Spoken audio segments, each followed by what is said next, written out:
So today has been a long day. I have finally arrived at my hotel here in ABtv in Wales. How did I get here? Well, today has been it's been a pretty awesome day, if I'm honest with you. The day started really nicely because this is the first time that I will be away from the missus and from Rolo, my French bulldog, for, well, since February. In fact, since me and Joe's trip to Monaco. And I think I got very used to being at home, so staying in somewhere different feels quite alien right now. And I will miss them both, I'm not gonna lie. Anyway, once I got home, I then packed my bag, got myself ready to come out here for an overnight stay. And the reason I'm here is because I've got an off-roading event with Jeep tomorrow. So I thought I'd come a day earlier and film some content on the Stelvio Quadrifoglio and just have a bit of an informal chat with you guys in this kind of storytelling video. I jumped in the car in the Alfa Romeo Stelvio Quadrifoglio and I basically set off from London to here in Wales.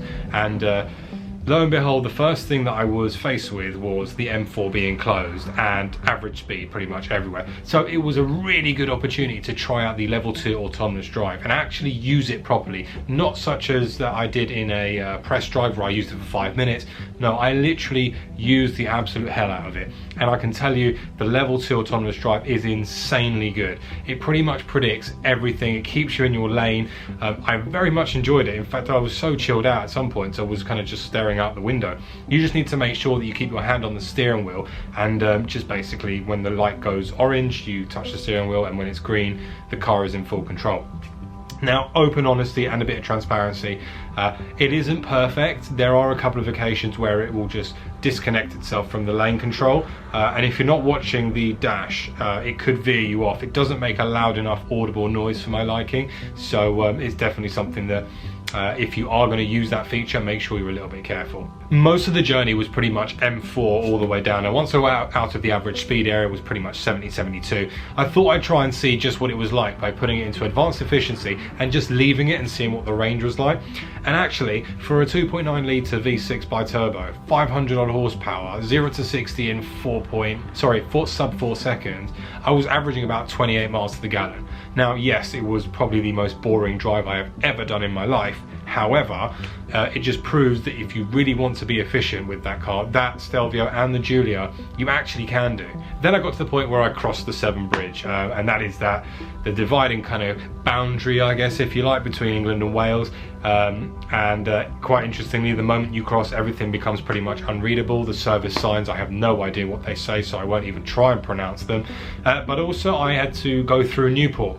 And one of the things that obviously I had to be careful is that Newport is currently under local lockdown. So I wasn't able to stop there, so it was pretty much a drive-through, if you like.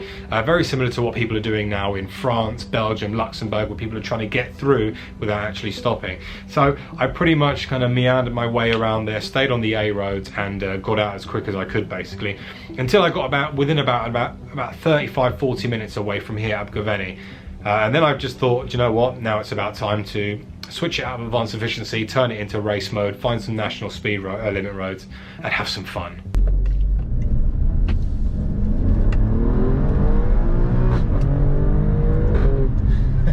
And whilst this car has been absolutely fantastic in advanced efficiency mode and on the motorway, it's literally been a dream to drive this thing, but now we find ourselves on a bit of a national speed limit road, engaging race, and the performance of this car is sensational. Those exhaust crackles from the Stelvio Quadrifoglio are, they literally make me smile. And this is one of the things with this car. Around these roads here in Wales, one of the things that you really get fulfillment out of is you sit nice and high. And because you sit nice and high, you have such a good vantage point. All of these undulations in the road, they are literally just absorbed by this car. It is so good.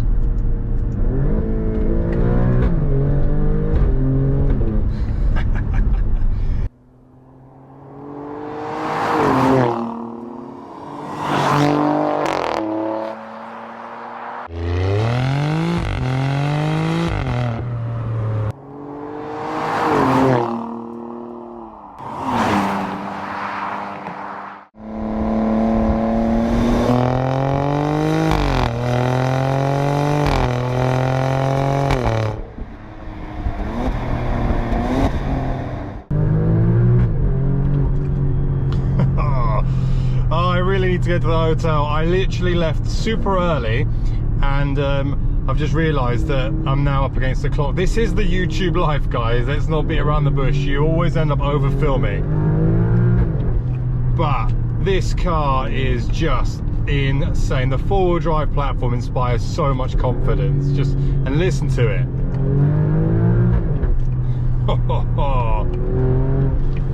Got a nice sweeping right-hander here. Look at this. Just no roll. Very, very compliant. And that's the thing with the Stelvio Quadrifoglio as well. You can really see the road ahead. That's why I really love this car, as I keep dropping it down so you guys can hear it. As the sun sets here in Wales, the Welsh roads, I'm not going to lie, are pretty epic. The road surface is very, very good. They are nice and quiet as well. And yeah, I'm a fan. I mean, really, I haven't got out the car much, so I'm going to experience what ABtv is like in a moment. But so far, so good, guys.